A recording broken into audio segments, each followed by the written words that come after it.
Olá, meu nome é Flávio Nunes Ramos e esse é mais um episódio do podcast Ecoevolução sobre ciências e educação.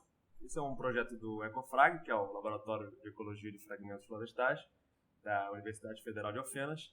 E hoje sou eu e o professor Rogério Grassetto e vamos entrevistar o biólogo e professor da USP, Glauco Machado.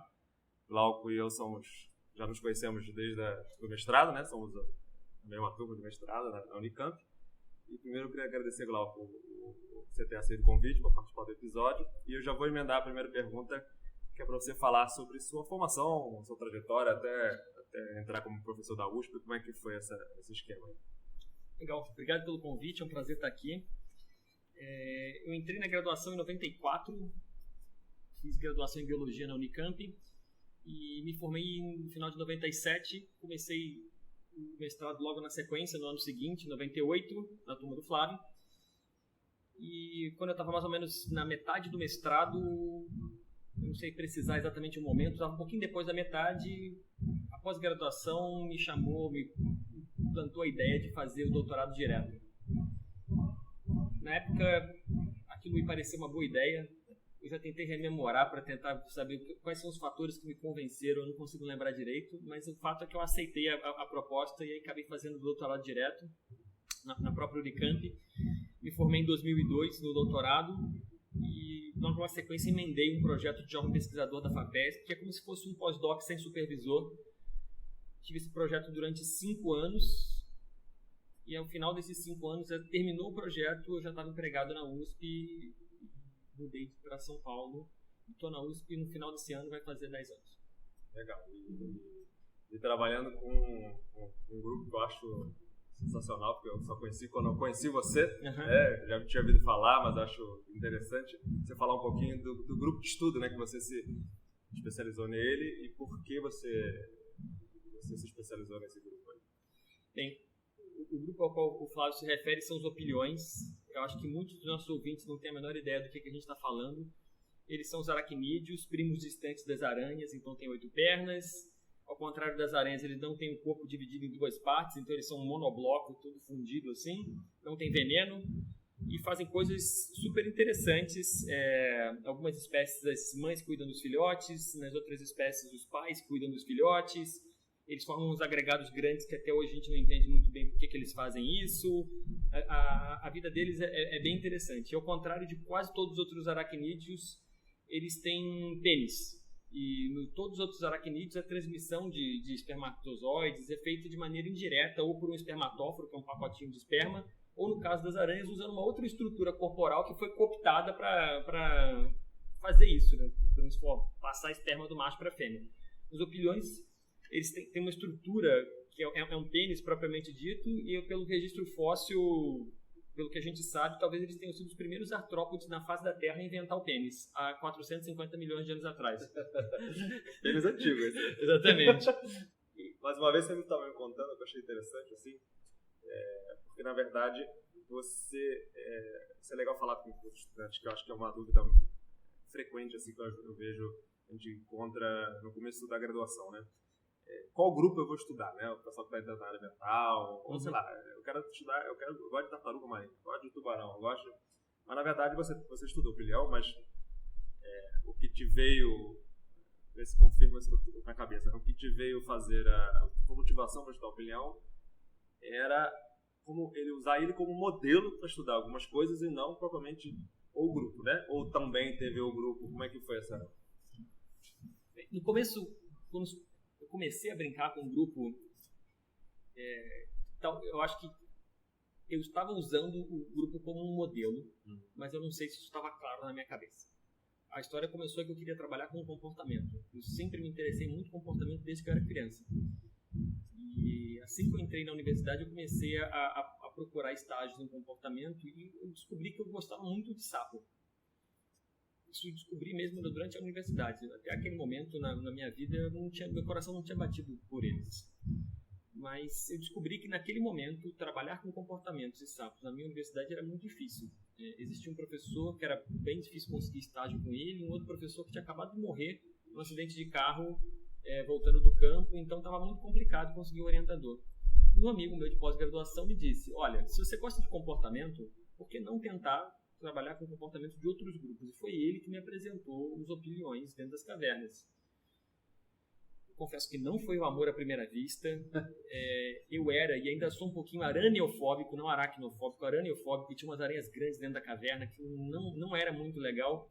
Mas depois de 2 meses, eu aprendi tanta coisa sobre aqueles bichos.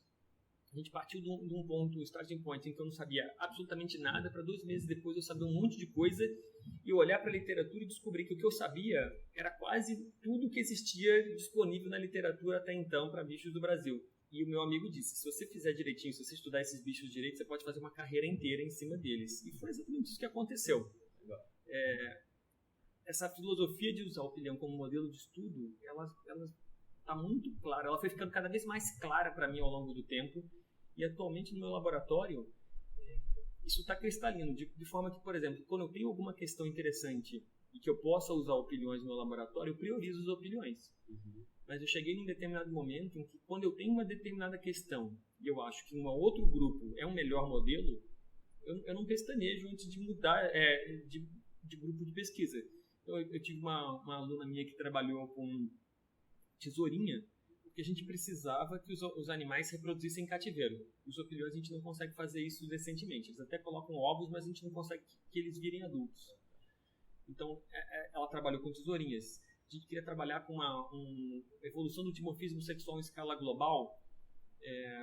Daria para fazer isso com opilhões também, mas o trabalho seria gigantesco, porque as coleções não são muito numerosas. A gente escolheu libélulas, porque elas têm uma forma de dimorfismo em cor que é fácil de mensurar com uma fotografia na asa, e porque para cada espécie a gente tem 100, 200 indivíduos depositados na coleção. Então a gente quantifica o dimorfismo de maneira muito bacana. Legal. Então a gente foi mudando os grupos de pesquisa de acordo com as questões que a gente estava interessado. Mas os opiniões ainda moram no meu coração. Sim. É legal falar, talvez até falar de modelo aqui, eu me esqueci que talvez tenha alguém que não está entendendo o que significa um modelo, né? Na verdade é uma questão teórica que a gente está querendo saber, e a gente vai tentar testar essa questão teórica, como o Glauco falou, dimorfismo sexual. Está tentando entender alguns aspectos teóricos do dimorfismo sexual. E aí ele usa pode usar qualquer grupo. Então ele escolheu um grupo que seria mais fácil de responder essa questão. Tua pergunta é super importante para quem está começando, porque eu vejo que muito precocemente, às vezes antes mesmo de entrar na graduação, as pessoas colocam na cabeça que querem trabalhar com um determinado grupo de pesquisa. E no momento que elas limitam as possibilidades dela de futuro a esse grupo de pesquisa, elas podem encarar 2 tipos de problemas principais, eu acho. A primeira ela pode ter sorte de, na instituição na qual ela está fazendo graduação, ter alguém que trabalhe com aquele grupo de pesquisa, com aquele grupo taxonômico. Ela pode dar a sorte. Mas ter alguém trabalhando não significa que aquela pessoa é um bom profissional, é um bom orientador, ou que a relação com ela, com aquele aluno em particular, vai ser bacana. Então, a pessoa cria-se como se fosse uma síndrome de Estocolmo lá. A pessoa é o seu algoz, mas você se vê preso a ela e você vai fazer mestrado, doutorado com ela, porque aquela lá era a sua única opção. Sim. Isso é indesejável. Algumas vezes as pessoas se frustram. Aquelas que continuam, eventualmente até podem ter uma carreira frutífera, mas muitas pessoas acabam tendo desilusão, até com o próprio grupo taxonômico, por causa da experiência ruim que elas tiveram com uma única pessoa na instituição que elas trabalhavam. Verdade. E a outra possibilidade é que não tem ninguém que na instituição que trabalhe com o que ela quer, e aí ela resolve encarar uma carreira que eu chamo de self-made man ou self-made woman, e que ela vai encarar um monte de desafios e vai achar que ela consegue crescer na nossa profissão aprendendo sozinha, fazendo tudo sozinha. Isso pode existir? Pode, mas eu acho extremamente raro, e a assinatura que isso gera, acho que na formação da pessoa, é alguém, em geral, um pouco apegado ao papel do orientador, então vai replicar esse mesmo papel, vai pensar, eu me fiz sozinho, eu cheguei aqui sem nunca ninguém ter me ajudado, então o meu aluno tem a obrigação de fazer exatamente a mesma coisa, porque se eu conseguir, ele consegue também. E aquilo acaba virando a marca da orientação dele depois. Está cheio de orientador aqui que está replicando um modelo de falta de orientação que recebeu. Então, esse apego ao grupo taxonômico tem consequências grandes no futuro. Eu acho que se a pessoa, pelo menos na graduação, está disposta a aprender como se faz ciência, aprender o que é uma hipótese, o que é uma pergunta, o que é o método científico, qual que é a diferença entre uma amostragem e um experimento, ela pode eventualmente se dar o luxo de trabalhar com alguma coisa que na cabeça dela é subótima para ter noção de como o processo funciona e eventualmente no mestrado ela vai para qualquer lugar do Brasil ou mesmo do mundo atrás do grupo taxonômico que ela curte. E outra coisa também que pode ser que a pessoa entre, acha que o grupo é legal, tem alguma curiosidade com o grupo, né? Mas quando vai chegar no dia a dia, eu não gosto de trabalhar com aquilo, né? E aí esperou a graduação inteira, conseguiu um estágio no último ano, não era isso que eu queria. E perdeu 4 anos da vida. Esse tipo de coisa acontece bastante no meu laboratório. O pessoal fica os lá, alunos opinião. Nem por opinião, é pelo sexo. Cuidado parental e sexo é muito atrativo, né? Sim. E aí as pessoas acham que trabalhar com isso é uma coisa glamurosa e vai ser divertido, porque as minhas palestras eu tento transformar o assunto em alguma coisa divertida, interessante, e passar uma mensagem bacana. E obviamente aquilo lá é igualzinho a um documentário. O quanto que o documentarista teve que ralar e passar horas debaixo do sol, da chuva, para pegar 3 segundos de uma imagem sensacional, aquilo não aparece no documentário. Sim. Então, o que eu estou mostrando para lá é o suprassumo da historinha bem contada.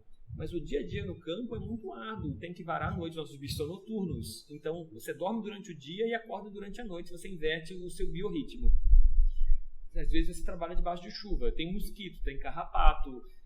A frequência com que você tem que ir para o campo para coletar dados do comportamento é alta, porque a cada viagem você coleta um grãozinho, e aí você vai enchendo aqueles grãozinhos de grãozinho em grãozinho.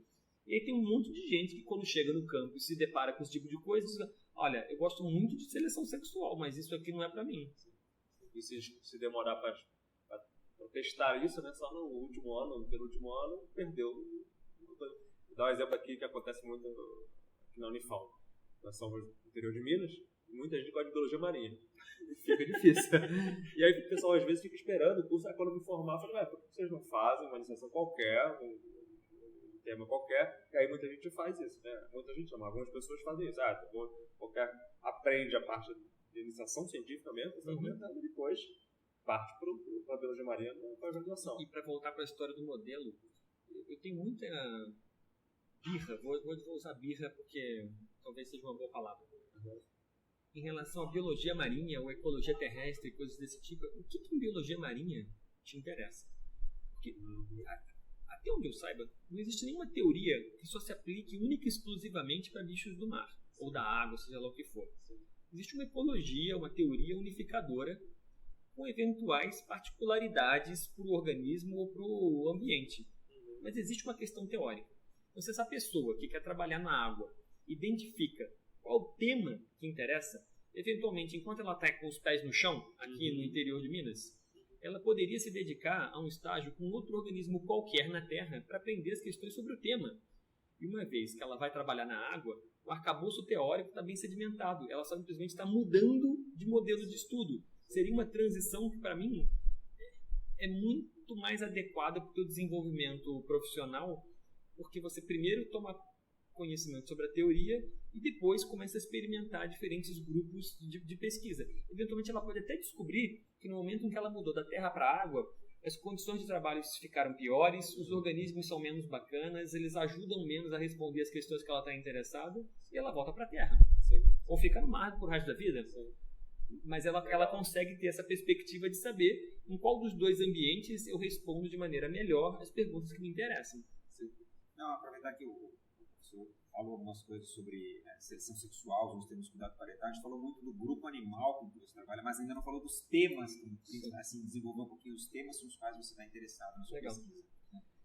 Eu comecei a trabalhar na iniciação científica, no mestrado e no doutorado com cuidado parental, especialmente promovido pelas fêmeas, porque até aquele momento eu ainda não tinha tido grande boom de descoberta de casos de cuidado paternal em opiniões. Então eu estudava cuidado parental pelas fêmeas. Depois, no jovem pesquisador, eu comecei a estudar casos de cuidado paternal, e ao estudar casos de cuidado paternal, eu fui acabando entrando cada vez mais em seleção sexual. Então, no meu laboratório, a gente estuda cuidado parental e seleção sexual. Na parte de seleção sexual, a gente está interessado em 3 perguntas gerais, que são quais são as estratégias de acasalamento dos machos, o que os machos fazem para conseguir parceiras.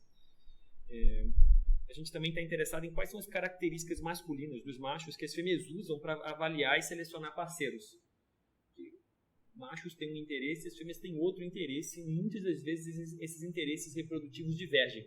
Então a gente estuda de uma perspectiva masculina e feminina. E uma outra coisa que a gente também tenta entender como o dimorfismo sexual, seja em cor ou em forma, espinhos e outras coisas, evoluem. Na parte de cuidado parental, a gente também tem 3 questões principais, que quais são os custos e benefícios de cuidar da prole, seja para o macho ou para a fêmea, e esses custos também devem diferir de acordo com o sexo. Por que em algumas espécies é a fêmea que cuida, por que em algumas espécies é o macho que cuida, isso está longe de ser uma questão trivial de entender. E o último assunto é como o cuidado paternal, no caso, naquelas espécies em que é o macho que está cuidando dos filhotinhos, como esse cuidado em particular influencia as decisões reprodutivas de machos e de fêmeas.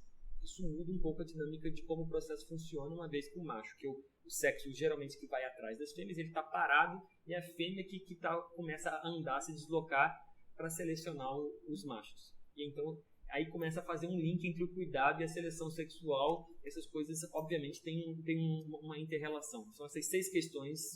Quase tudo que a gente faz no laboratório atualmente pode ser encaixado numa dessas 6 grandes questões. Legal.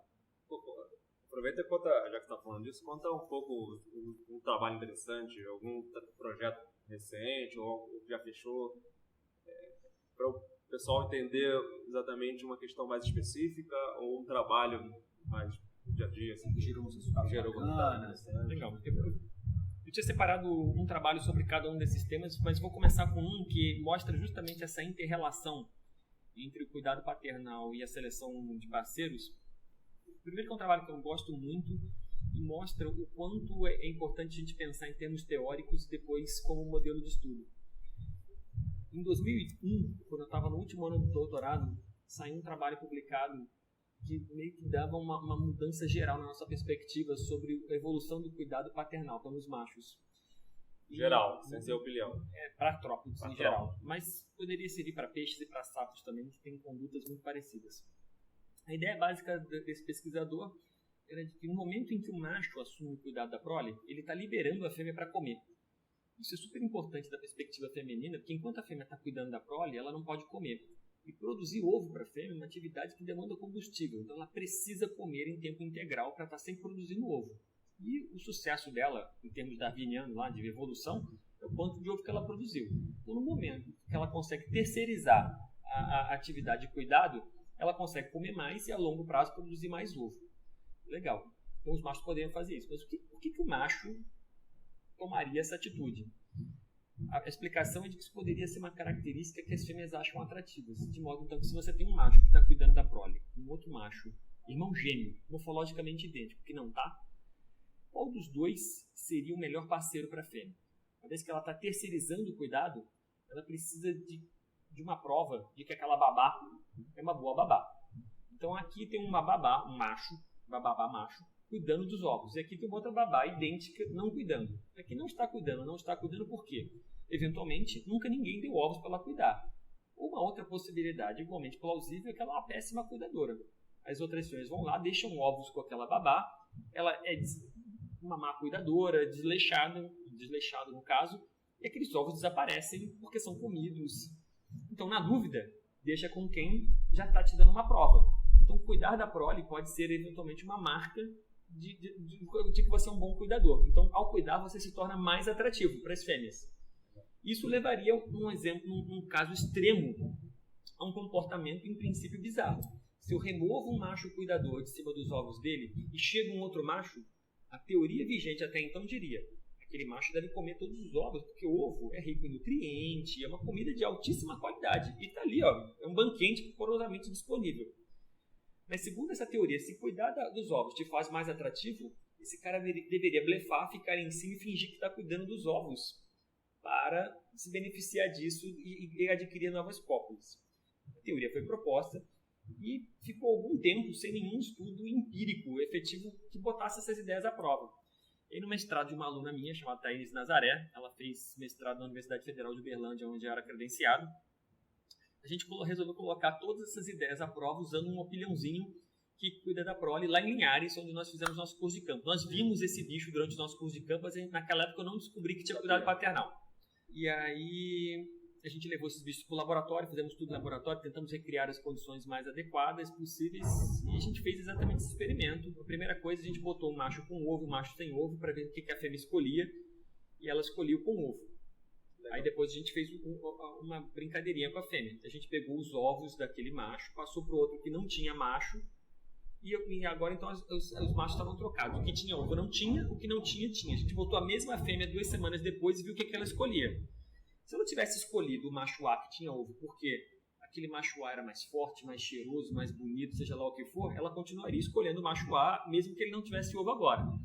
Mas se ela escolheu o macho A porque ele tinha ovo, não por qualquer característica dele, então agora ela deveria escolher o macho B. E foi exatamente isso que as fêmeas fizeram. Elas vão sempre atrás dos machos que estão cuidando dos ovos, o que apoia a teoria que foi proposta. Legal. E aí o segundo passo foi pegar dentro de um terrário cheio de machos e fêmeas, a gente tirou alguns machos que estavam cuidando dos ovinhos de cima da desova e viu o que as fêmeas e o que os machos faziam em relação a essas desovas desprotegidas. As fêmeas chegavam lá, comiam os ovos, se banqueteavam como seria esperado que elas fizessem.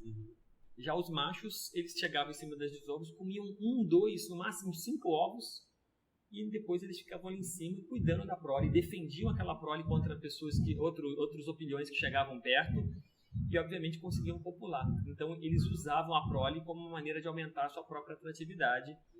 Esse estudo então mostra muito claramente a conexão entre cuidar da prole e como isso interfere na atratividade, mostrando como a área de cuidado parental tem um nível grande de sobreposição com a de seleção sexual. Acho que é um exemplo bem emblemático de várias coisas que a gente falou. Teoria e modelo e como a gente juntar seleção sexual com cuidado parental. Legal. Tem algum outro que você acha interessante? Tem outro que eu gostaria de mencionar, que foi publicado na semana passada, que eu acho que ele ilustra uma outra coisa diferente e que a gente precisa estar atento nos dias atuais, que é a colaboração. É o trabalho de um aluno de mestrado meu, e ele tem a colaboração de duas pessoas. O aluno de mestrado chama Renato Macedo Rego, ele fez mestrado comigo lá na USP, e os outros 2 colaboradores, um deles chama Ernesto Costa Schmidt, atualmente ele está na Unicinos, e ele fez pós-doc comigo. E o outro colaborador é o Eduardo Santos, que agora é professor da zoologia na USP e também fez pós-doc comigo. O Ernesto, esse cara do Rio Grande do Sul, ele estuda aranhas que constroem presente nupcial. E presente nupcial é uma coisa sensacional. O macho da aranha, ele captura uma presa, mata a presa com veneno, enrola ela em seda e oferece essa presa enrolada em seda para a fêmea. E sem esse oferecimento, a fêmea não cede ao cortejo do macho e não copula com ele. Isso é uma fase super importante do processo de acasalamento. O Ernesto então já vinha estudando isso, veio para o nosso laboratório, a gente desenvolveu várias coisas e ele resolveu orientar o Renato comigo. Nesse trabalho, a gente queria saber que tipo de informação uma fêmea ganha quando ela encontra um macho com presente. E a nossa sacada foi a seguinte: já existia um trabalho que mostrava que se o macho comeu pouco nas últimas 2 semanas, ele não faz presente. Porque o presente é uma presa. Então, se ele está morrendo de fome e ele pega uma mosca, ele come a mosca. Então, é preferível matar a fome do que conseguir uma cópula naquele momento. Isso aí tudo bem, bacana. Mas a gente já conhece para aranhas que aranhas têm um comportamento um pouco bizarro. A história pregressa de alimentação delas muda o comportamento delas de maneira a longo prazo. Então tem um experimento que eu acho lindo com uma aranha da Espanha, que se a fêmea passa muito fome durante a vida dela, até ela virar adulta, ela se torna uma super canibal. Então ela vai comer tudo que passa na frente dela, inclusive machos. Nossa. Então a frequência de canibalismo sexual nessas fêmeas é muito alta. Isso eventualmente pode até ter um custo para elas, porque ao invés de copular com os machos, elas estão sempre matando os parceiros delas, mesmo que depois elas sejam bem alimentadas, tudo bem? A situação de fome pode se reverter, mas o comportamento não se reverte. Eu acho que tem evidências parecidas para humanos, que uma história longa de fome imprinta deficiências cognitivas que depois não podem ser revertidas a longo prazo. Então a gente queria saber se acontecia a mesma coisa nesse sistema.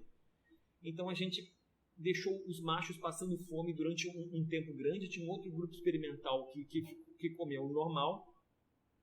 E aí a gente deu comida para esses caras. Obviamente, quem estava passando a fome muito tempo continuou sem fazer presente, e o cara que estava bem alimentado fez.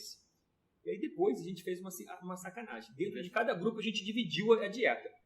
Um deles, que estava passando fome, continuou passando fome, mas o outro passou agora a receber muita comida. E entre aqueles que estavam comendo muito, um outro continuou comendo muito e o outro passou a não receber nada. Então agora a gente tinha não 2 grupos experimentais, mas 4. E o que aconteceu foi que aquele que não continuou sem comer nada, continuou sem fazer presente, o que continuou comendo muito, continuou fazendo presente, mas nos grupos que mudaram de dieta, aqui que a gente tem uma informação bacana. Aquele que vinha comendo muito e passou a comer pouco, o comportamento dele muda. Ele deixa de construir presente. Ótimo, isso tem a ver com o resultado que a gente já tinha antes. Se qualquer período de privação alimentar curta, faz o seu comportamento mudar. Já naquele que vinha comendo mal e passou a comer bem, o que aconteceu? Eles não mudaram de comportamento, eles continuaram comendo presente e não fizeram nunca presente. Então, no momento em que uma fêmea encontra um macho que está dando um presente para ela, a informação que ela tem sobre a condição alimentar daquele macho não é uma coisa instantânea, não é um retrato das últimas 1 ou 2 semanas. É um retrato de uma vida inteira. Se um macho começa a cortejar uma fêmea sem oferecer o presente para ela, isso significa muito provavelmente que ele tem toda uma história pregressa de passar fome. Ou ele é um mau forrageador, ele come mal, ele não consegue presente, ou ele é um mau competidor, portanto ele é um mau parceiro. Então o presente é profundamente informativo, não só em termos instantâneos, mas do passado do cara. Legal. Isso foi bem bacana, e eu acho da história da colaboração, porque o Ernesto entrou com conhecimento sobre o grupo de pesquisa e com informações absolutamente cruciais de como mantê-lo em cativeiro, como otimizar o experimento. Eu ajudei na concepção do experimento e a embrulhar essa história num contexto teórico bacana. O Renato foi sensacional, um aluno muito bacana, porque colaborou em todas as partes, muito proativo, ele tem um pensamento crítico bacana, e ele conduziu todos os experimentos em laboratório. E na última etapa, é uma coisa que a gente acha que se o experimento foi bem feito, está tudo certinho e é tudo muito claro, me ensinaram desse jeito, né? A análise estatística é muito óbvia. Não, as coisas nem sempre são assim. A análise pode ser muito óbvia em princípio, mas a natureza do dado condiciona o tipo de análise que vai ter depois. Nossa análise tinha muitos zeros. E várias análises comuns lidam muito mal com esse montão de zero. Por exemplo, no grupo que nunca comeu, eles nunca fizeram presentes. Então a gente tem um grupo experimental que só tem zero. A gente poderia fazer uma análise vagabunda e eventualmente até enganar os revisores. Mas se a gente quisesse analisar aquilo decentemente, a gente precisava de um ferramental estatístico que nenhum de nós tínhamos. E nesse momento entrou o Eduardo, que é um cara super fera em estatística bayesiana, e nos ajudou a analisar o dado e a gente tirar muito mais informação. Obviamente, depois que ele entrou no barco, ele também ajudou a melhorar a história. Ele fala inglês de gringo, sem sotaque, maravilhoso, então o texto ficou mais bonito, mais elegante. Então todo mundo entrou com um pequeno pedaço de informação, com uma pequena habilidade, a gente construiu um trabalho que seguramente nenhum de nós, isoladamente, conseguiria ter feito. Eu acho que esse exemplo para mim foi muito emblemático de como você pode fazer um trabalho muito melhor se você junta uma equipe afinada, capaz de colaborar e com habilidades complementares. Foi bem legal. Pô, legal você ter comentado isso, que a gente vê também por aí, né? Você vê também. Você tá exemplificando um trabalho ideal de colaboração. Né? Ou seja, cada um está fazendo o seu papel de lá. E o que a gente vê muitas vezes é o cara entrando no trabalho porque emprestou uma máquina. Sim. O cara entrando no trabalho porque fez uma análise estatística, não sabe nem da teoria, só dos dados. Então, acho legal desse exemplo das pessoas prestarem atenção e apontar isso é que a colaboração, e consequentemente a autoria do trabalho, requer uma contribuição intelectual. Eu acho que isso é legal. Eu coletei os dados no campus, eu não vou entrar no trabalho? Não, você vai entrar no agradecimento, foi super importante a sua parte, mas que parte intelectual você contribuiu para o trabalho? Nenhuma. Então, te agradeço o resultado, mas isso é legal. Esse exemplo que você está dando é bem emblemático também do ideal da colaboração, né? Acho que isso é maneiro também de reforçar. Há 2 semanas eu fiz um curso do British Council lá na USP sobre comunicação científica e colaboração. Teve um módulo inteiro sobre Scientific Networking e sobre como aumentar a eficiência de colaboração. Eu estava com outros 19 colegas de vários outros institutos, não tinha nenhuma outra pessoa da área de biologia lá, eram pessoas bem diversificadas, e a gente passou um bom tempo discutindo problemas relacionados à colaboração. E é muito curioso, porque eu tenho uma perspectiva, você tem, o Rogério tem, e assim, por mais que a gente trabalhe em áreas diferentes, ainda é uma perspectiva dentro da área de biologia. Foi muito curioso para mim ver que mesmo em pessoas da área de história, de arquitetura, engenharia civil, que eram os meus colegas de turma lá, esses problemas de colaboração são parecidos. E basicamente eles envolvem pessoas que têm participação no projeto, mas não entregam o produto que deveria ser esperado da parte deles, pessoas que têm participações periféricas, mas dominam equipamentos ou algumas coisas chave do processo de produção, e por ser esse gargalo da produção e ter que passar por ali, eles querem colher frutos por conta disso, mas sem ter participação intelectual específica. Esses problemas, então, eu percebi que são absolutamente gerais, e a gente foi estimulado pelas professoras a pensar em soluções. Isso é um tipo da coisa que na nossa cultura aqui no Brasil a gente geralmente não faz, né? A gente geralmente lida com os problemas depois que eles aparecem. O Zika vírus eu acho que é um bom exemplo recente disso. E a gente realmente só começa a perceber que aquilo lá é um problema quando ele já tem dimensões muito, muito, muito grandes. E novamente o Zika vírus é um outro bom exemplo. E o que essas professoras nos estimularam a pensar é que existem questões que podem ser conversadas antes mesmo da colaboração começar. Então é deixar muito claro quais são as atribuições, quais são as responsabilidades individuais, em última instância, quais são os direitos e deveres de todas as pessoas que estão envolvidas. E se essa conversa for feita a priori, e eventualmente até colocada na forma de um documento, que não precisa ser assinado em cartório, nada dessas besteiras burocráticas, mas simplesmente alguma coisa, um termo de compromisso sobre o qual todo mundo está de acordo. Para não ficar no disse-me-disse, né? Exatamente, porque depois também, não, a gente não conversou, não era bem isso. No final das contas, a gente tem um termo assinado que todo mundo concorda com o que está escrito ali. Isso seria absolutamente sensacional. É um procedimento padrão em colaborações no exterior. Você tem que assinar esse termo nos projetos grandes financiados, e aqui a gente não presta muita atenção para isso. E, obviamente, existem as atitudes que você pode tomar durante e depois da colaboração. Durante a colaboração, é ter um coordenador de projeto que, de fato, esteja atento para o andamento das coisas.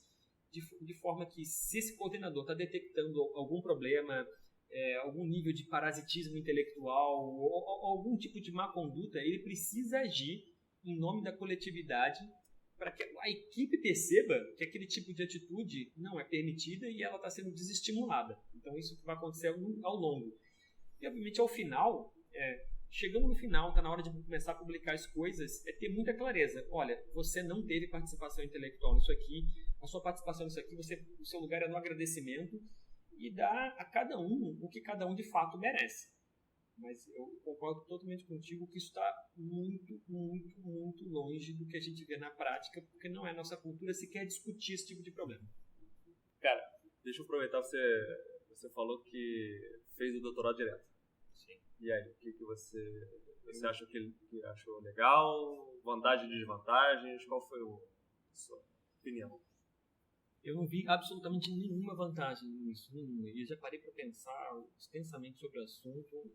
Várias outras pessoas que queriam fazer doutorado direto foram na minha sala conversar comigo depois disso. Até hoje, na verdade, eu recebo algumas pessoas na minha sala para me perguntar sobre vantagens e desvantagens de fazer o doutorado direto.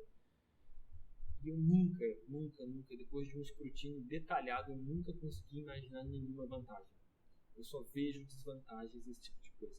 Todas as pessoas com as quais eu conversei depois, que também fizeram isso, na área de molecular, isso parece bastante comum até hoje. Teve um momento em que isso teve um boom, até porque a FAPESP lá em São Paulo estava estimulando, mas agora meio que diminuiu um pouco. Todas as vezes que eu perguntei, 100% das vezes, a resposta que eu recebi de por que a pessoa havia feito aquilo era sempre alguma coisa de conveniência. Sempre. Nunca existia nenhuma razão realmente nobre ou justificável, defensável de por que a pessoa havia feito doutorado direto. Científica, né? Exatamente. Então era alguma coisa, eu já estava com os resultados avançados, o meu orientador achava que eu já estava maduro e com isso aqui eu poderia ganhar dinheiro pleitear uma vaga depois mais rápido e começar a ganhar dinheiro. Não estou dizendo que ganhar dinheiro não é uma causa justa, mas não tem absolutamente nada intelectual envolvido nessa história. O caso que eu considero mais emblemático era um aluno.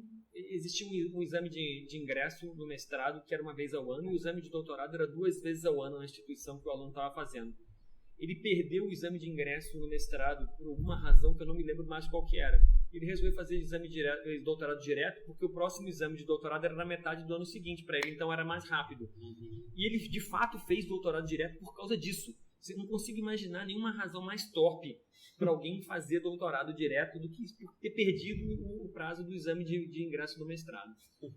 No meu caso em particular... É bom para CAPES, talvez, né? Porque você tem um número maior de doutor que você apresenta as estatísticas. Os programas eles se beneficiam com isso, os orientadores se beneficiam com isso, a própria CAPES e eventualmente até o país se beneficia com isso.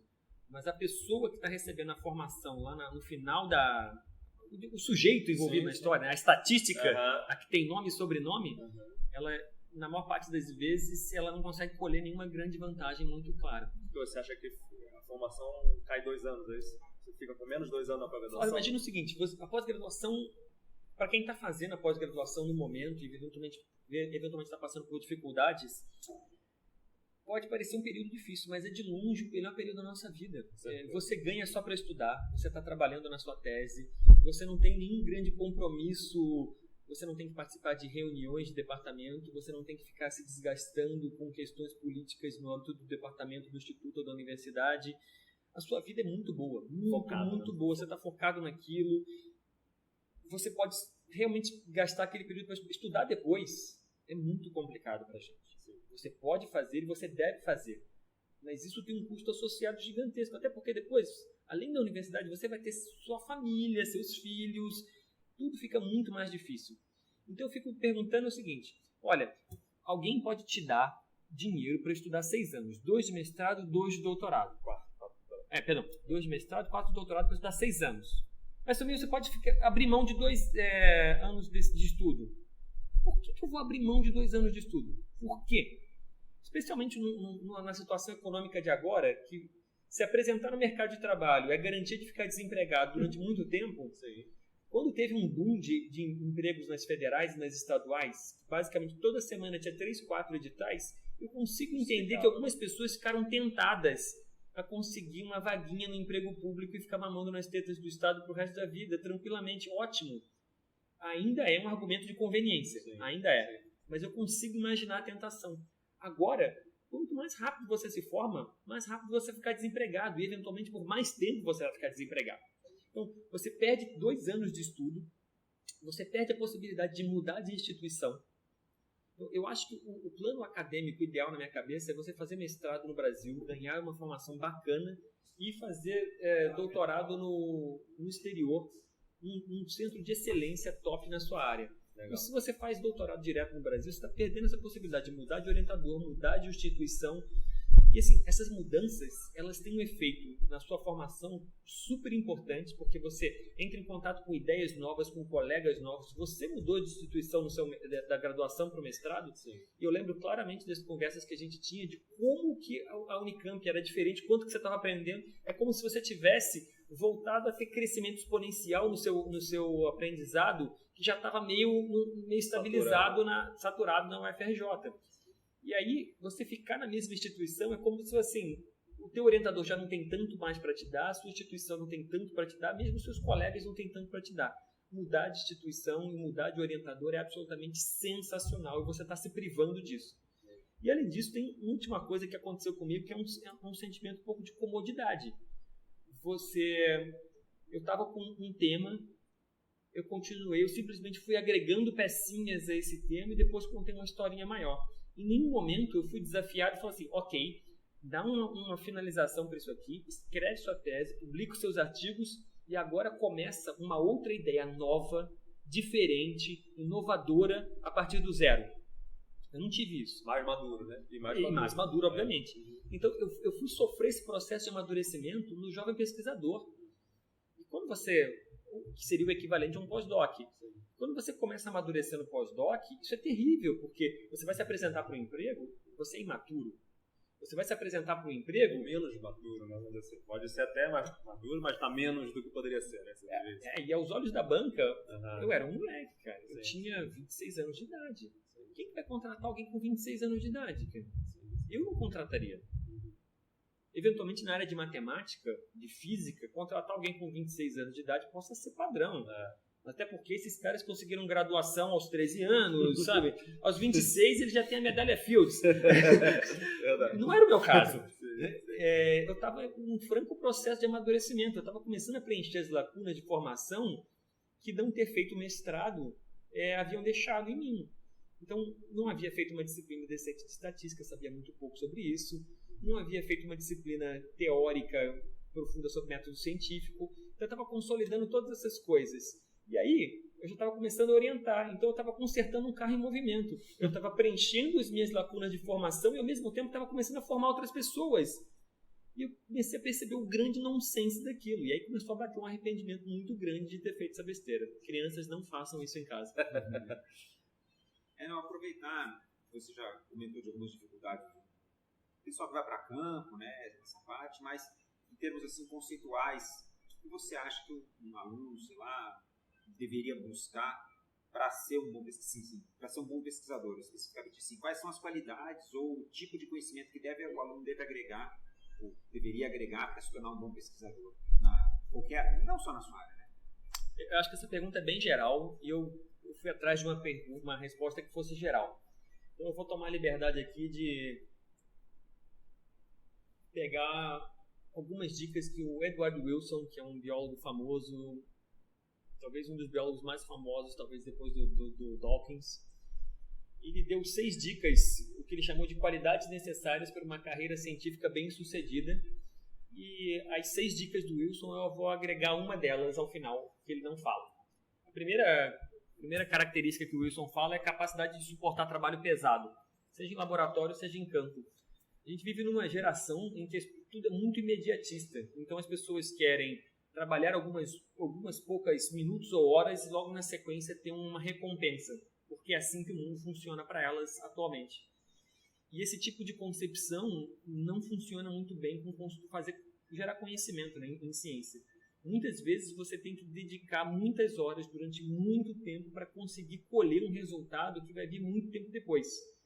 E ficar tanto tempo trabalhando, suportando o trabalho pesado, sem colher um resultado imediato, pode ser frustrante ou pode mesmo ser absolutamente impossível no mind frame dessa geração mais moderna.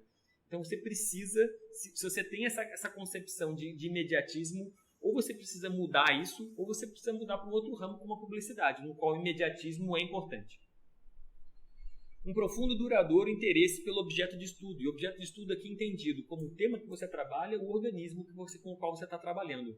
Para mim ficou muito claro ao longo dos anos que as pessoas que são bons pesquisadores, que são bons exemplos, elas em última instância elas são apaixonadas pelo que elas fazem. E estar apaixonado é importante para te dar emoção para trabalhar, para você ter vontade de ficar tomando chuva no campo, de virar à noite no seu laboratório e de você abrir mão de muitas outras coisas para conseguir metas. Todas as pessoas que não mostram essa paixão pelo objeto de estudo, elas em última instância elas parecem estar trabalhando forçadas. E trabalhando forçado você fica triste. Ninguém que está trabalhando triste vai ser muito bem sucedido em nenhuma área. Eu tenho amigos que trabalham no banco, engravatados, e alguns deles são absolutamente pirados porque eles adoram o jogo, o risco, tudo isso, e eles piram e são muito felizes. E tem outros caras trabalhando nas mesmas condições que eles acham um sofrimento toda vez que eles colocam uma gravata como se eles estivessem colocando uma coleira e estivessem indo para um matadouro. Então, você precisa estar empolgado com o que você faz. Até para suportar o número 1, né? Claro. Porque para trabalhar forte, exatamente, você tem que gostar do que faz. Essas coisas meio que se retroalimentam, é verdade. Habilidade para superar derrotas e desencorajamentos. A carreira científica, ela guarda algumas similaridades com a carreira dos artistas. Existem vários artistas que eram geniais, tinham uma capacidade técnica gigantesca e morreram falidos e a vida inteira sofreram desencorajamentos e eventualmente só tiveram reconhecimento do trabalho depois que já estavam mortos efetivamente. A gente tem um pouco disso. A nossa carreira como cientistas se pretende ser alguma coisa mais meritocrática, mas a gente sofre muitos desencorajamentos ao longo da vida.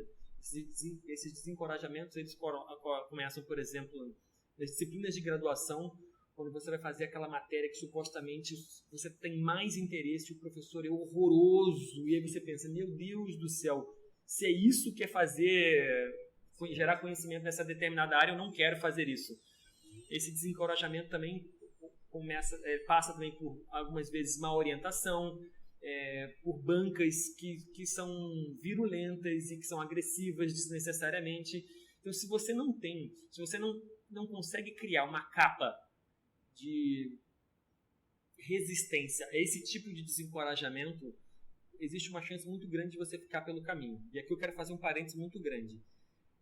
Essa coraça para resistir a desencorajamento não significa que criar uma coraça contra críticas. A gente tem que ser extremamente permeável às críticas, desde que pertinentes. Nem 8 nem 80, né? Exatamente, porque muitas pessoas elas criam essa coraça, elas se tornam absolutamente refratárias a qualquer crítica e acham que esse mecanismo de lidar com o desencorajamento, que é virar um tanque de guerra, vai torná-las boas pesquisadoras. Não, isso não é verdade.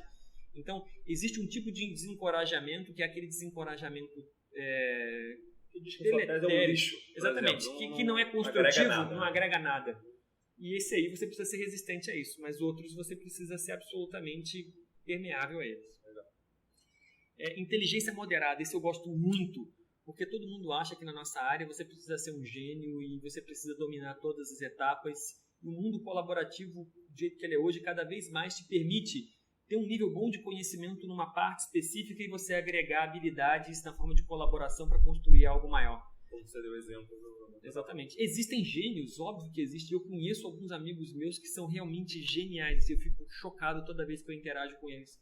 Mas eu, particularmente, nunca tive um aluno que eu considere genial. Eu sempre priorizei aqueles alunos que tinham inteligência mediana, mas o conjunto daquelas outras características que eu estou citando aqui agora. Perspicácia para escolher um assunto ou um problema que conduzirão a descobertas interessantes. Eu acho que isso aqui é particularmente importante no Brasil, porque a gente tende a copiar moldes do exterior. Então, eu quero copiar... saiu um artigo na Ecology na semana passada, eu quero fazer igual aqui. Assim, o que a gente está ganhando ao fazer isso igual? A gente tem muito pouca capacidade de detectar as questões polêmicas, as áreas quentes e atacar isso. Essa cultura está começando a aparecer no Brasil. Eu acho que a Federal de Goiás, por exemplo, tem uma moçadinha que está super atenta a isso. A macroecologia é um tema muito efervescente, tem muita gente trabalhando isso lá. E eles são esses caras que percebem muito claramente as oportunidades, os temas polêmicos atacam, e eles estão criando alunos assim, eles estão mudando um pouco da cultura lá. Mas em outras instituições isso está longe de ser sedimentado a ideia. E capacidade de distinguir entre boas e más ideias a fim de evitar desperdício de tempo em projetos infrutíferos. Eu acho que esse problema está totalmente consolidado na nossa cultura. São aquelas pessoas que entram em projetos que são claramente roubadas, o que eu chamo de natimortos, e continuam dando cabeçada na parede durante 2, 3, 4, 5, 6 anos e não conseguem perceber que estão entrando numa enorme roubada. Você precisa perceber muito claramente que aquilo é uma roubada e pular fora ou tentar resolver o problema o mais precocemente possível, porque agora tempo é cada vez uma restrição maior. Se em 2 anos você não tem um mestrado, tchau, você está jubilado. Se em 4 anos você não tem um doutorado, tchau, você está jubilado. E nos 2 casos, ainda que você defenda no prazo, se você não tem um produto apresentável para publicação, você não consegue bolsa, você não consegue passar no exame de ingresso da etapa seguinte, você não consegue emprego. Então, cada vez mais, as consequências de mau planejamento são mais árduas. E essas 6 dicas do Wilson, eu queria agregar uma 7ª, que é uma dica minha, especialmente para quem está começando aqui agora, é de novo ressaltar o papel do orientador e da instituição. Ter um bom orientador, independentemente se ele trabalha com o seu bichinho de pelúcia, a qual plantinha que você mais gosta, um bom orientador é a coisa mais importante que alguém pode ter na sua vida. Porque essa pessoa vai te conduzir, vai te ensinar o que é ciência. A ciência está longe de ser uma coisa intuitiva para ser feita. E essa pessoa vai te consolidar o caráter científico, uma ética de trabalho, vai te ensinar questões super importantes que não são da nossa cultura.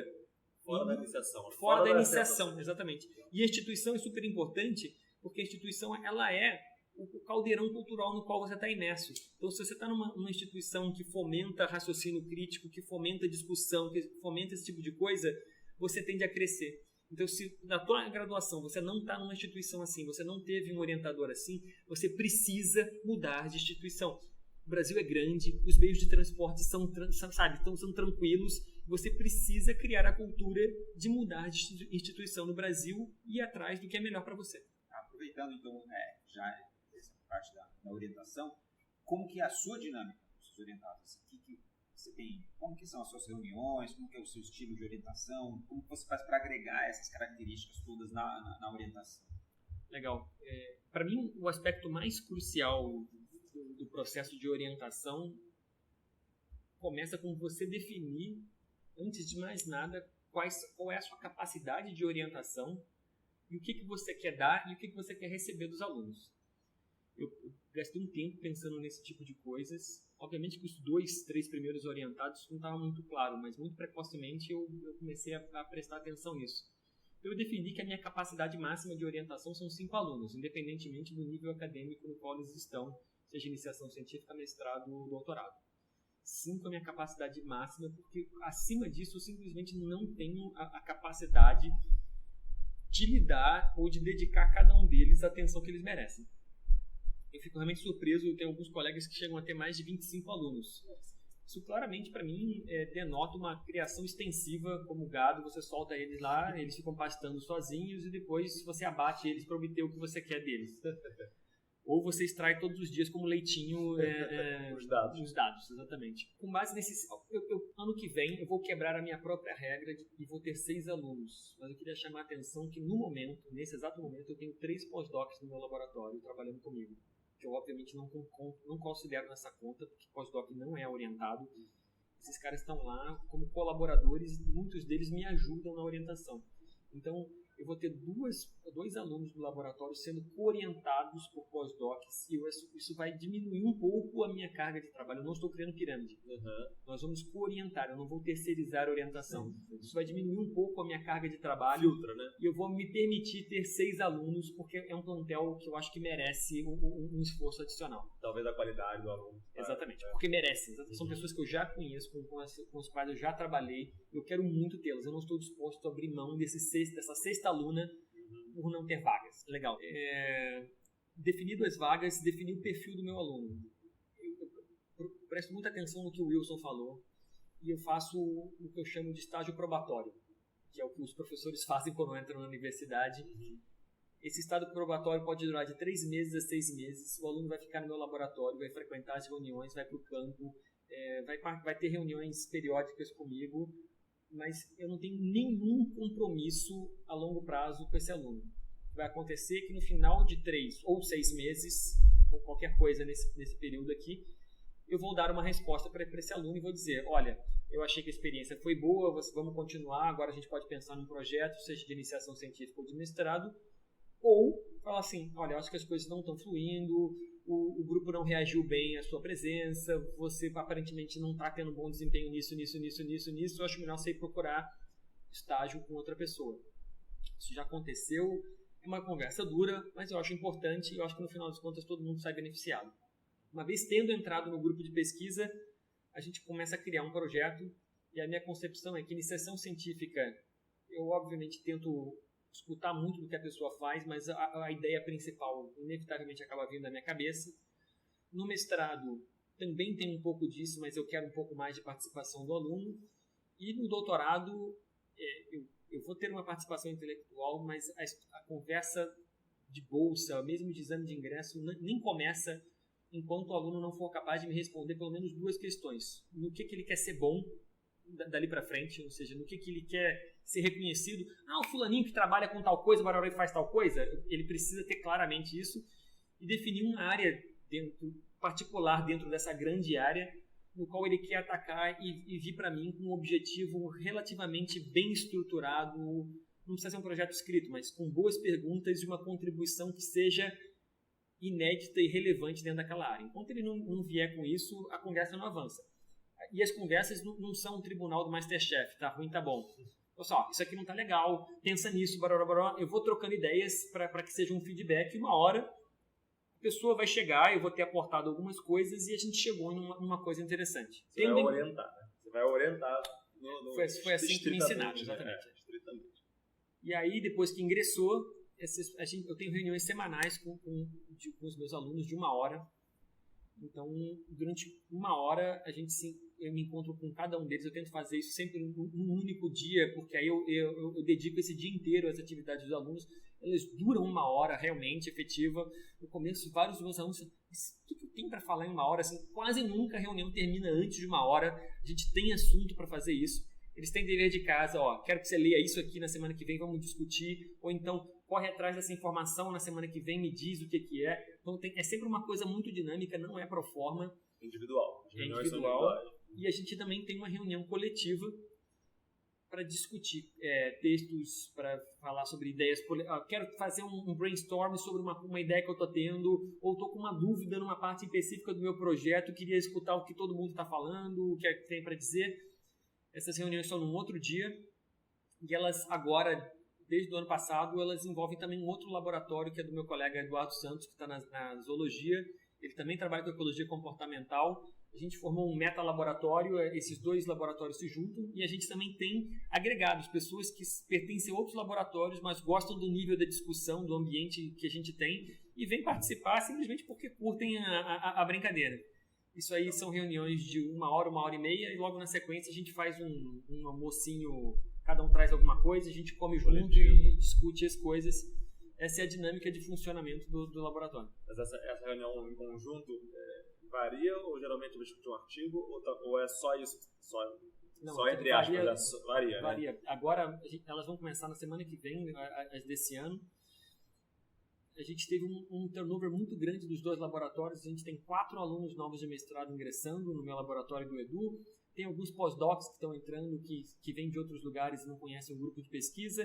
Então a gente vai fazer uma rodada aí, talvez de 3, 4, 5 semanas, em que as pessoas vão apresentar as ideias de projeto, vão receber o feedback da moçada, e para poder consolidar um plano de mestrado mais claro e poder escrever para submeter para a agência de financiamento. A hora que isso acabar, a gente não está com pressa nenhuma, não vai forçar. Enquanto isso estiver acontecendo, a gente vai montar um grupo de trabalho para discutir quais são as atividades que a gente vai fazer logo na sequência, e muito provavelmente isso vai incluir... Geralmente a gente pega um livro e lê o livro de ponta a ponta, ou pega um volume especial que saiu numa revista e lê todos os artigos que saíram ali. Geralmente a gente fica em torno de um tema para não ficar mudando muito de assunto ao longo do tema. Não dispersar, né? Exatamente.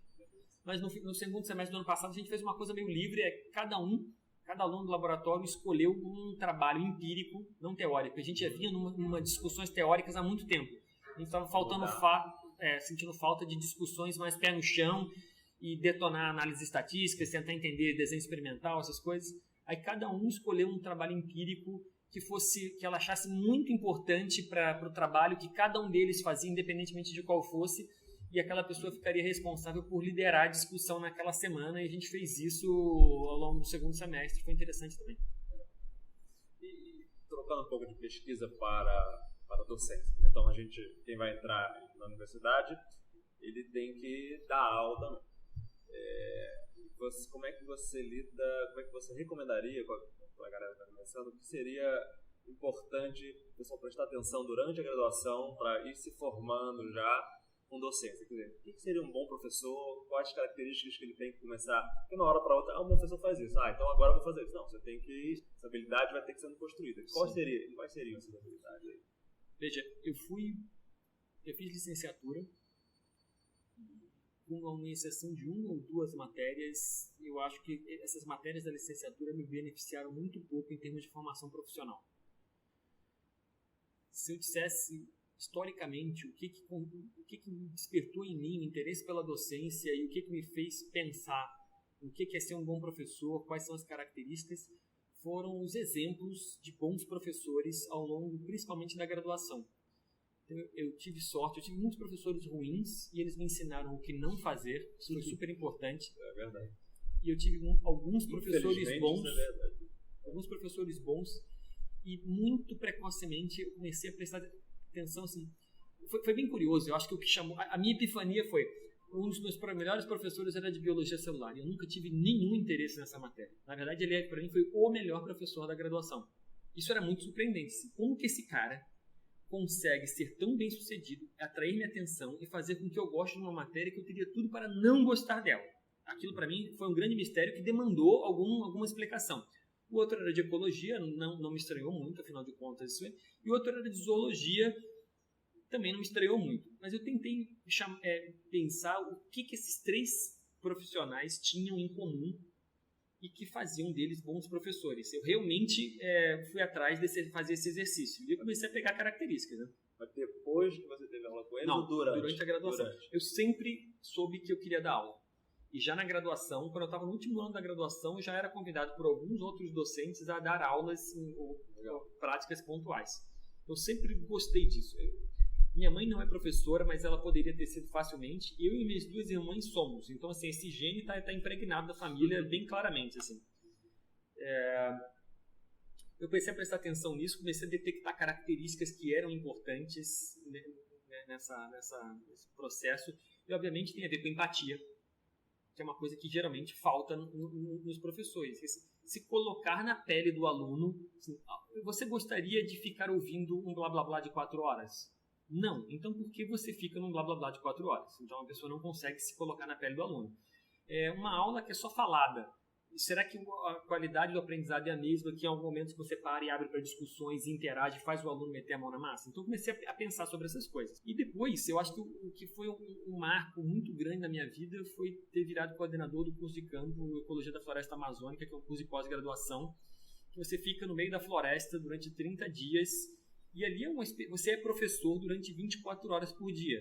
E isso é literal, tá bom? Teve uma vez que eu fui acordado no meio da madrugada para exercer atividades de docência no meio da madrugada. Então você está ali imerso naquela história, você acorda como professor, os alunos te veem com a cara amassada, de bom humor, de mau humor, em tempo integral. Então isso ali foi um exercício muito grande de empatia, de habilidade de comunicação e de você ter que resolver imprevistos, né? Às vezes era muito comum, o gerador acabou, não tem luz, você precisa dar aula, o que você faz numa realidade como essa? Tudo isso foram aprendizados super importantes para mim.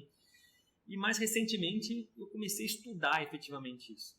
Então, fazer curso, Aprender a Não Aprender, é um curso que tem no Coursera, sensacional, tem um livro também, é muito bacana, porque se você pensa na perspectiva do aluno, como que ele pode aprender, você como professor, obviamente, pode melhorar isso aqui. E outra coisa que eu fiquei viciado depois de um tempo é neurociência. A neurociência é uma ciência relativamente nova, fascinante, ensina pra gente como que nosso cérebro funciona e as lições que a gente pode tirar disso como para docência, ou mesmo como pesquisador, são inacreditáveis. Assim, o cérebro da gente quanto mais a gente conhece, mais a gente pode se beneficiar desse tipo de conhecimento para ensinar. Então, qual é a janela de atenção máxima que os alunos podem ter? Como que você maximiza a chance de alguma coisa ser aprendida, fixada da memória de curto prazo, de longo prazo? Tem técnica para tudo isso. Então, eu comecei efetivamente a estudar essas coisas para melhorar. Legal. E quais seriam as habilidades que você acha só? Gente, eu acho que preste atenção nisso. Se tem alguma coisa para o professor que está começando agora durante a graduação, preste atenção nos pontos. Né? Acho que prestar atenção nos pontos, pensando para quem está saindo na outra ponta, né? Para que vai se candidatar a uma vaga. A primeira coisa, você tem que treinar. Não existe nenhuma atividade a qual os humanos se dediquem que você é maravilhoso sem treino. Então, se você é um esportista, um dançarino, seja lá o que for, você tem que treinar. Eu acho muito curioso como alguns cientistas acham que eles vão chegar num determinado momento. Agora eu vou dar aula, então eu sou um gênio, vou lá e minha aula vai ser sensacional sem eu nunca ter treinado. Agora eu vou fazer pesquisa, eu vou fazer uma pesquisa sensacional sem ter tido devido treinamento para isso. A gente é muito arrogante em relação a isso. Então você tem que treinar e se expor aquilo o máximo possível. Se você tem vergonha, você precisa ou ir no psicólogo, ou fazer curso de oratória, ou fazer curso de teatro, ou fazer tudo isso junto, simultaneamente, trabalhar. Porque eu conheço vários pesquisadores que são sensacionais e chegam na prova didática nos concursos e se dão mal simplesmente porque não conseguem dar uma boa aula, seja por questões de timidez, tudo isso. Você precisa se preocupar com isso agora. Porque se você for começar a se preocupar com isso na hora que você estiver apto a prestar concurso, seu aprendizado vai ser o mais doloroso possível. Nem vai dar tempo muitas vezes. Comece a se expor a isso, mas vai ter seminário? Eu quero fazer. Na pós-graduação vai ter que fazer alguma palestra? Eu quero dar. Vai dar aula em cursinho? Vai dar palestra na sua comunidade? Se expõe o máximo possível e tente prestar atenção. Um outro exercício crucial. No começo pode ser terrível, mas filme a sua própria apresentação e veja. Você vai perceber que você tem vícios de linguagem, você balança o corpo. Olha depois. É desagradável, eu já fiz, mas depois que você começa a estudar o que você está falando, o que você está fazendo, você começa a perceber as coisas que você não quer repetir, algumas coisas, uma piadinha que você fez, alguma coisa, a galera riu. Tenta entender qual foi o contexto que aquilo aconteceu para tentar repetir depois. Como docente, uma outra coisa super importante é a gente vive na era da informação. Todo mundo tem dentro do bolso acesso a toda a informação que a humanidade criou desde que ela existe. Simplesmente não faz mais sentido a gente ser um professor que está ali para ensinar conteúdo. A gente está ali muito mais para desenvolver habilidades. Então, provas que não são com consulta, por exemplo, a mim são uma coisa... Eu sempre pergunto para os meus alunos, em qual outro contexto da sua vida você faz faz qualquer atividade da qual você seja privado do acesso à informação? Não existe. Por que a gente replica como professor esse formato? Eu não entendo. Então, uma boa prova é aquela que o aluno pode ter acesso a qualquer informação e ele vai chegar a soluções a problemas, né? Tendo acesso à informação, qualquer que seja ela. Eventualmente, a internet é complicado porque ela pode solicitar ajuda de fora. Mas sendo material escrito, em princípio, ou impresso, né? Esteja atento a isso. E uma última coisa que eu acho que vale a pena você estar atento é que aqui no Brasil isso é muito pouco valorizado e é pouco falado. Mas fora do Brasil existe muito material sobre isso. Como eu disse, existem cursos, existem livros, existem revistas. Existe uma revista sobre práticas de ecologia.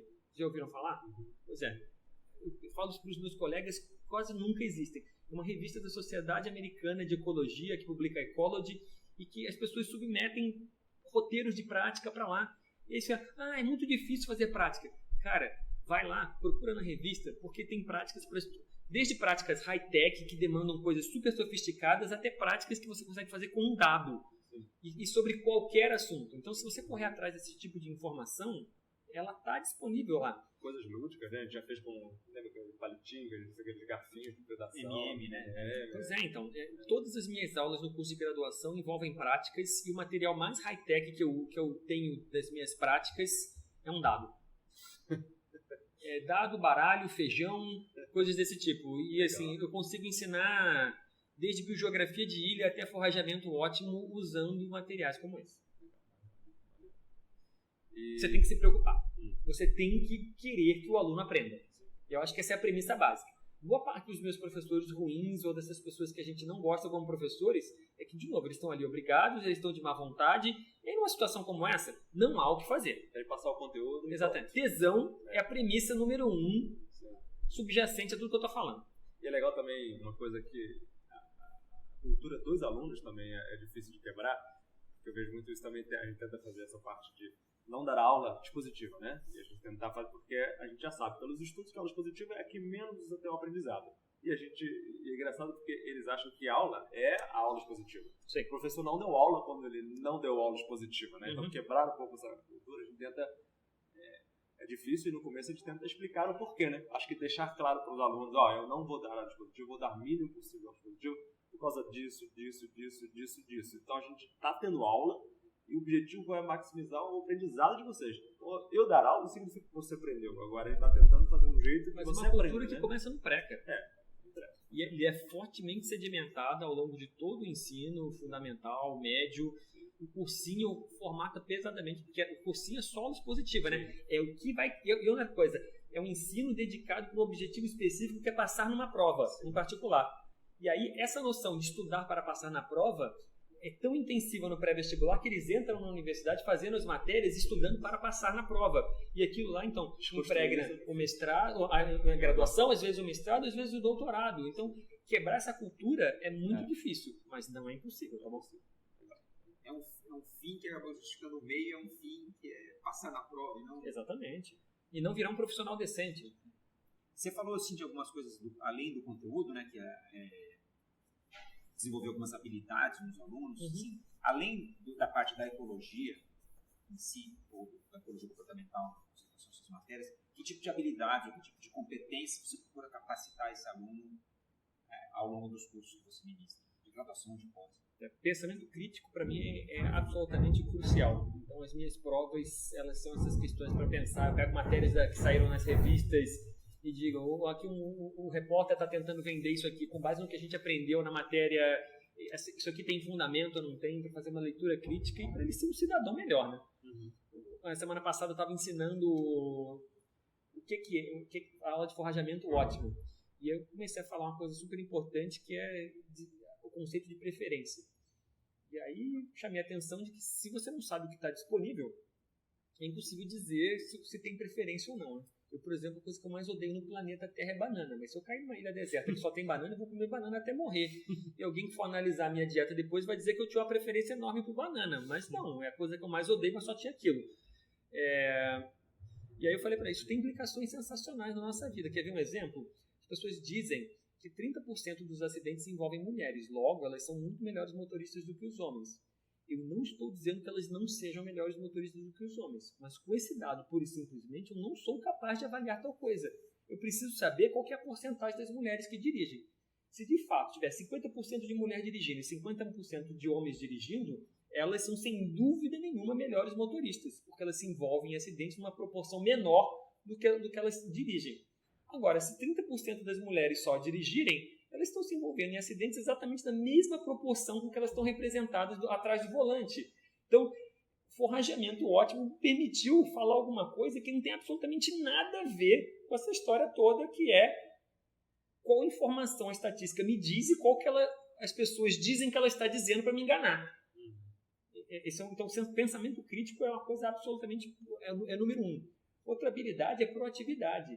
Em parte, essa visão preconcebida de que a aula é o professor lá na frente falando, é aquela, a única maneira de aprender é quando eu abro o meu cérebro e o professor fica vomitando coisas lá dentro e aí eu absorvo tudo aquilo digerido já.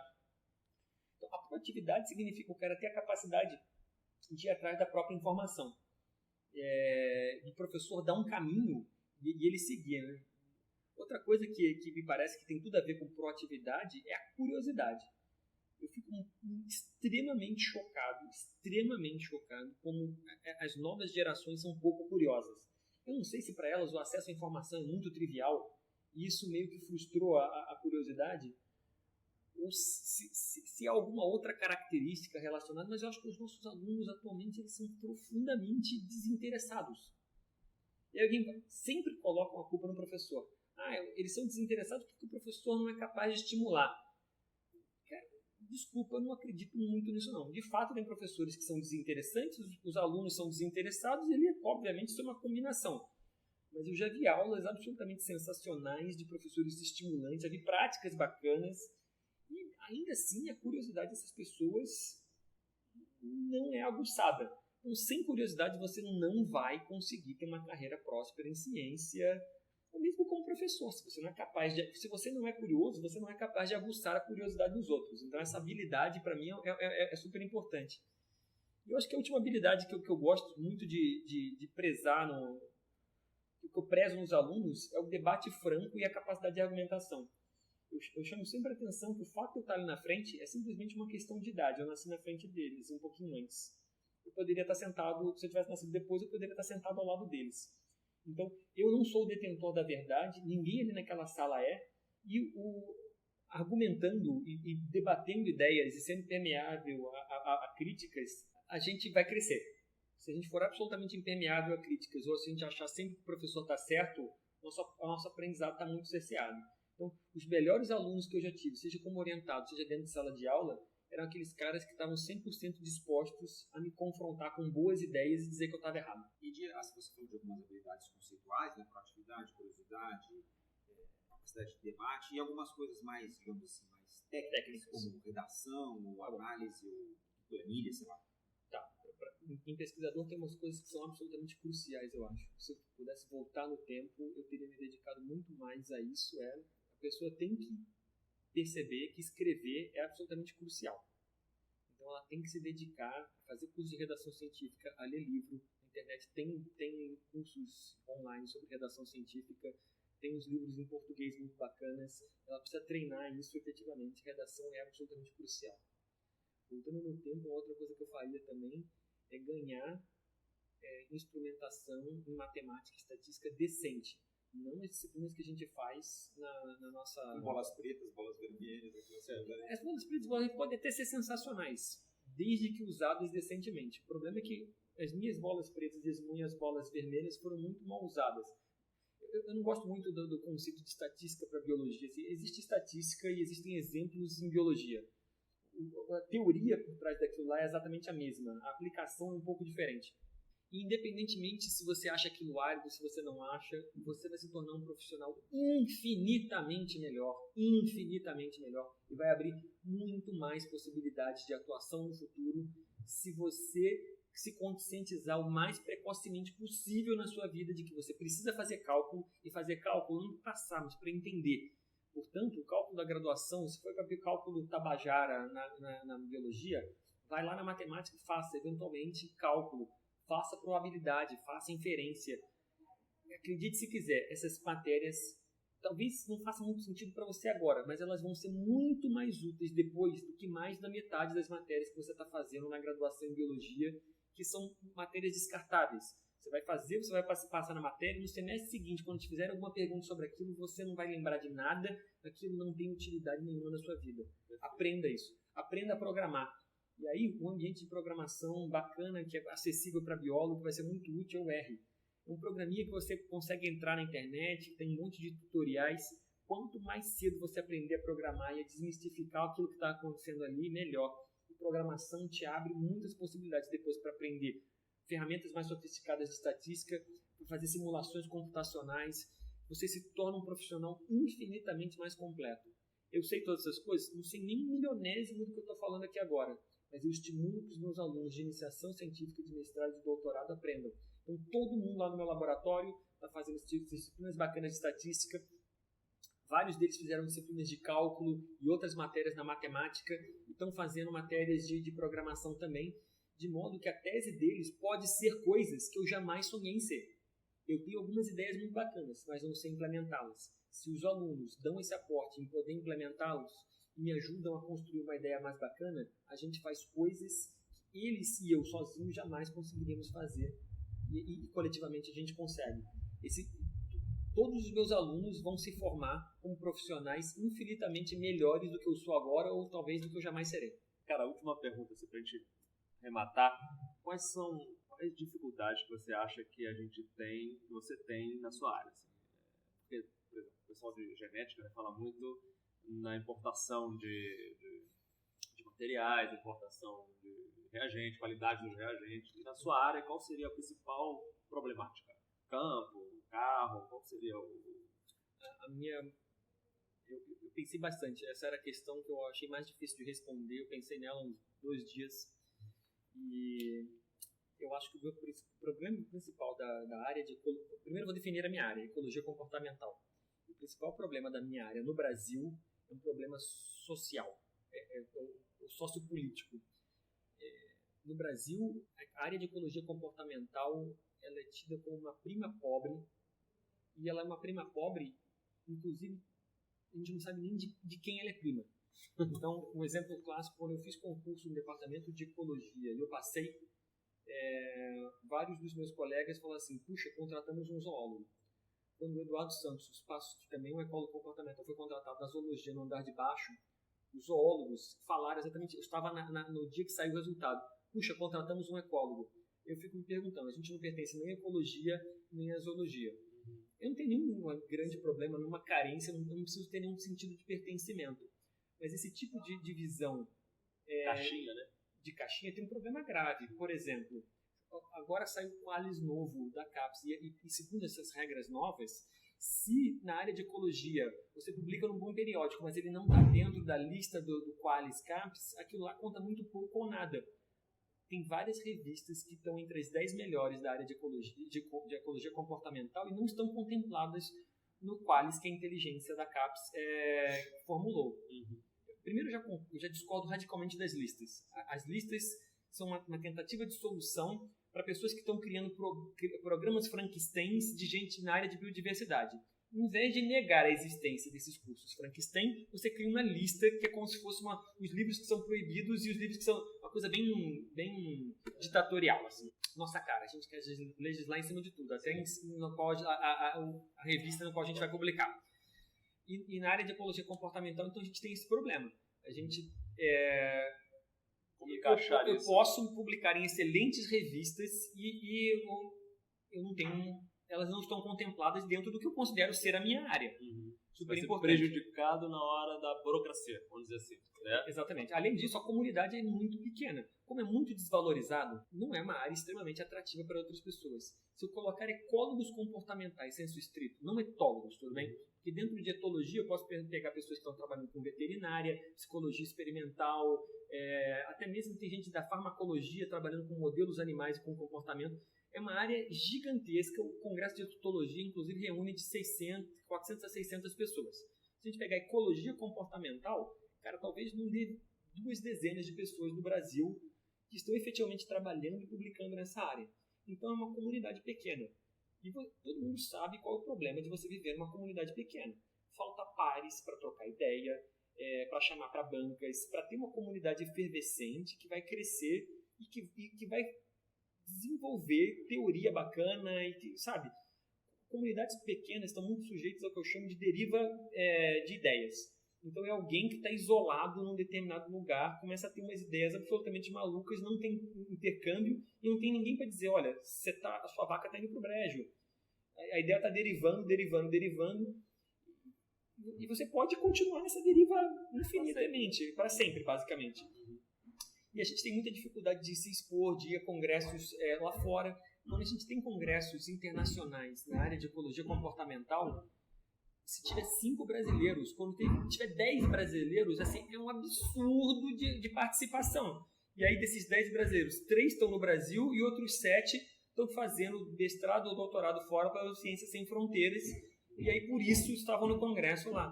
Porque, assim, ter uma comunidade pequena tem uma série de malefícios a longo prazo. Eu acho que esses 2, para mim, são os 2 principais problemas da minha área. Trabalho de campo envolve dinheiro, obviamente, envolve transporte, mas são coisas manejáveis, claramente. Não é muito caro, né? Tem problemas associados a conseguir licenças, mas isso também está em outras áreas. Eu não sinto que nada disso seja impeditivo. O que eu acho mais frustrante realmente na minha área é viver numa comunidade muito pequena, muito isolada e negligenciada por todo mundo. Prêmio CAPES, por exemplo, eu já tive alunos meus concorrendo. Meu aluno tinha 5 artigos já publicados que adivinham da tese, algumas delas em revistas boas, tudo isso, e a gente não ganhou nem menção honrosa. Eu realmente acho extremamente improvável que um dia a CAPES vá dar prêmio para alguma coisa que eles consideram muito pequenas. Um exemplo também muito emblemático disso, uma vez eu estava dando uma palestra no INPA, e a pessoa que coordenava o programa de pós-graduação estava presente, e o auditório estava lotado, muita gente, apareceram milhares de perguntas, e essa pessoa foi a última a fazer a pergunta, e falou assim, puxa, tudo isso que você falou é tão bonitinho, é tudo tão divertidinho, tão engraçado, a gente até poderia ler essas coisas em revistas como a Caras, a Contigo, mas me parece tão desconectado das coisas realmente importantes que precisam ser feitas em ecologia. Coordenadora do programa de pós-graduação em ecologia, tudo bem? E essa visão dela não é única e tampouco é incomum, tudo bem? Eu estava conversando com o Adriano Melo também, que é um colega da Federal de Goiânia, de Goiás, eu tenho bastante contato com eles, vou para lá toda hora, interajo com eles, essa galera trabalhando com coisas muito grandes. O Adriano estava me contando que lá essa visão de que fazer experimentos, ir para o campo e olhar para organismos é tida entre os alunos. Não que os professores estimulam isso, mas os alunos eles têm essa visão de que isso é coisa de fracassado. As pessoas realmente inteligentes, as pessoas realmente bacanas que estão fazendo coisas muito legais, estão trabalhando com coisas em escalas globais, com bancos de dados e não estão sujando nem as mãos nem os pés indo para o campo. Só os fracassados estão fazendo isso. Essa visão, ela está fortemente impregnada na cabeça das pessoas. A gente acho que é uma coisa que a gente teve essa preocupação aqui, discute bastante com os alunos, que é um pouco que na nossa graduação, quando a gente era graduando, tinha entre sistemática e ecólogo de campo. Vamos dizer assim, os ecólogos de campo tinham essa coisa de sistemática, era desvalorizada a sistemática. Hoje em dia, esses caras que desvalorizavam a sistemática, que é super importante, e você não faz a ecologia sem a sistemática, estão sofrendo o preconceito do pessoal que está vindo com modelagem, com coisa. Então, aquele pessoal que fazia o preconceito está sofrendo esse preconceito, e agora, como não gerar mais preconceito, é um grande. Eu acho que a comunicação seria uma das principais armas, né? Acho que na graduação já bater nisso, a importância de cada coisa. Sim. Mas é um problema que a gente também sente institucionalizadas, né? Que é um programa mais diverso e coisas desse tipo. E também não adianta a gente ficar falando, como você falou, né? A gente fala para eles, a gente não é para valorizar, é assim, com essa importância. Se a CAPES dá notas diferenciais, o peso maior para aquelas pessoas que fazem um determinado tipo. E para fora do Brasil, tudo bem. Se eu fizer um trabalho mediano em macroecologia, uma revista mediana de macroecologia vai ter um impacto aí de 3 a 5. Se eu fizer um trabalho sensacional em comportamento, publicar na melhor revista de ecologia comportamental, ela vai ter impacto de 3,5.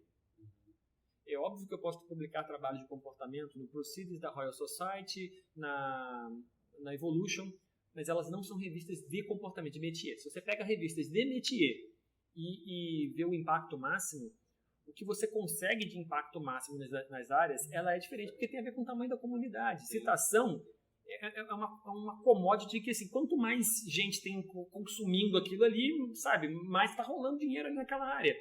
Agora, as áreas, por ser uma comunidade, mesmo internacionalmente pequena, rola pouca citação em ecologia comportamental. Sim. Então, para quem está vendo de fora e está construindo uma carreira baseada numa finalidade, que é onde eu vou publicar e onde eu vou conseguir mais impacto, eventualmente, áreas como macroecologia ou coisas muito grandes são mais atrativas. É como você entrar na graduação e falar assim, qual curso de graduação eu vou fazer para ganhar mais dinheiro? Não vou fazer ecologia, obviamente, eu vou fazer medicina. Fantástico. Porque eu estou planejando o meu futuro com o quanto que eu vou ganhar, ou em dinheiro ou em citação posterior. Se você está fazendo por tesão, por quanto você ganha... Isso é uma consequência, né? Exatamente, são consequências. Isso é super importante e a gente negligencia isso totalmente. Seja o programa de pós-graduação, a CAPES, né, de que publicação é uma consequência. Então, Glauco, obrigado aí, agradecer mais uma vez por você ter aceito o convite para participar do episódio. E aí, se você quiser falar a última coisa, a gente despede os ouvintes aqui. Queria agradecer o convite de vocês, foi uma conversa muito bacana, espero que seja útil para quem está começando. E se alguém quiser entrar em contato comigo, procura na internet, na página da USP, é fácil encontrar o meu e-mail, me escreve. Eu vou deixar o teu e-mail no post, aí fica facilitado. Eu não sou um exímio respondedor de e-mail, posso demorar 1, 2, às vezes uma semana, mas eu respondo sempre. Um dia responde. Beleza.